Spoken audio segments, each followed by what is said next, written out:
The play of karma is such that neither Devi Sati nor Radha could escape. But once they understood how karma works, they realized its true nature and became from an ordinary human being to extraordinary. So today, whatever I am going to explain you about karma, if you understand it, realize it and take it into your own hands, you will not only gain the victory over your destiny, but also you will be able to delete the effect of your bad karma. And this period of Devi Pada is extremely favorable to do so. So let's understand this. Now, before we directly take the step to delete this karma, let us first understand the mechanism of how this works. Because once we know the mechanism of how this works, we can be able to tweak the process and make it work in our favor. A fetus, the life that it is formed essentially by two types of seed. One is seed given by the parents, that is the seed of physicality and that forms the body, and another is the seed planted by the source, the creator that puts the life in it. Now, with these two seeds, when a human being is born, it has certain software set within. The seed of physicality transmitted by the parent has a certain set of rules, traits and compulsions of its own, that knows only how to survive through procreation, and rest it will avoid everything that threatens its survival.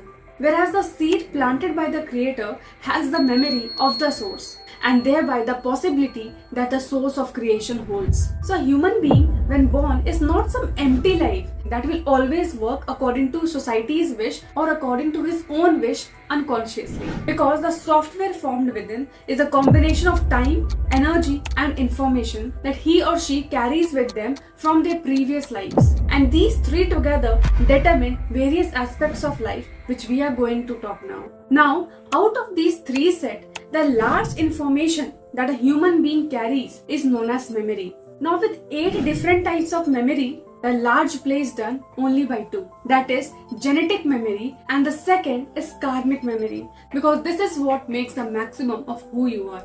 And also sadhana largely influences these two memories. Genetic memory, which comes from the genetic material passed on by our parents and which makes us the unique human beings in comparison to all humans, that decides not just the color of the skin, eyes or shape of the nose, but also ancestral impressions, how they lived, what they suffered, their joys, their fear, that subtly influences how you feel, think and act even if you have never met them. And the next layer is the karmic memory, which is the accumulation of all the impressions that one gathers not just from the birth but also from their past life but also from the process of evolution. And this includes the sanchit karma, which is the whole warehouse of the karma that the person carries. And out of the sanchit karma, there is a certain portion allocated to be completed in this current lifetime, and this is prarabdha karma, which has some extra urgency to it and expresses the little more compulsions than the rest of the heap. Now apart from these two,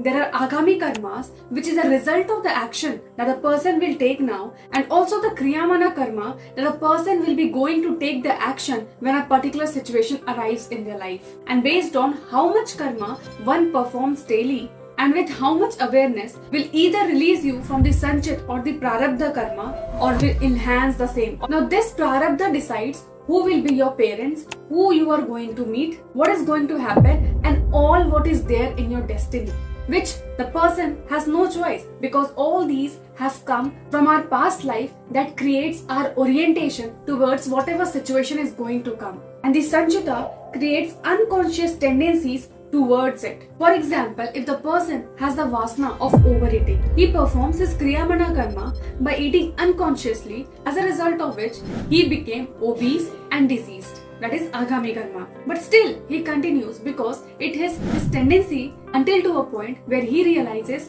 his compulsion and tendencies, his unconscious habit, by becoming aware of the play of karma. Now, looking onto his condition, now this person decides to act consciously with food. And as soon as he starts doing it, bodily compulsions, his mind compulsions will come and stop him again and again. But since now the person has gyan, he will perform every action that is needed. And this is the point where the sadhana will come to its play. As the person moves in Devi Marg or Devi pathway or say sadhana pathway, the presence of the deity itself will burn, dissolve and transform the inherited and the acquired tendencies of vasanas that is stored in the bloodstream, and that symbolizes the drinking or destruction of the repetitive karmic patterns stored in the bloodline when one enters her space and gets connected to her. Devi is not the deity that is built for a particular clan or community. She is built in a larger perspective that no matter that the person is from whichever genetic pool is benefited from her, because she touches on the level of etheric body or the Vigyanmay Kosh, thereby purifying our blood and making us distance from our memories. She won't erase the past, but she frees you from your compulsive grip. And now, when this happens, you are able to handle your prarabdha or the present life karma very well. And once this happens, now you have mastery over your tendencies, your compulsions that is caused by the information, and thereby you have the mastery over the quality of your life. Now the person is able to determine whether he or she becomes pleasant or unpleasant. And once this happens, now you will decide the nature of your activity and thereby master your own destiny. And this is what is known as Bhairavi Rakta Shuddhi, where each drop of blood is like the memory in your body. Until it is absorbed completely, it keeps repeating again and again and again. Bhairavi Rakta Shuddhi is Devi's way of drinking your repetitive karmic pattern so that they stop recreating your life. Well, if you want to know more about Rakta Shuddhi in detail, I've already made a video. Do watch this small video. And so this Navratri, the days of Devi Pada, don't just ask Devi for blessings. Offer her your pain, your compulsions, your repetitive karmas. Because when Bhairavi performs Rakta Shuddhi, you don't just get purified blood. You get freedom. Freedom to live by choice, not by memory. And with this, ending today's video. If this video meaningful to you, you found impactful, do not forget to share this with a person who needs it. And if you love the video, do not forget to give it a like and subscribe. And with this, up to next, stay safe, healthy, happy, and namaskar.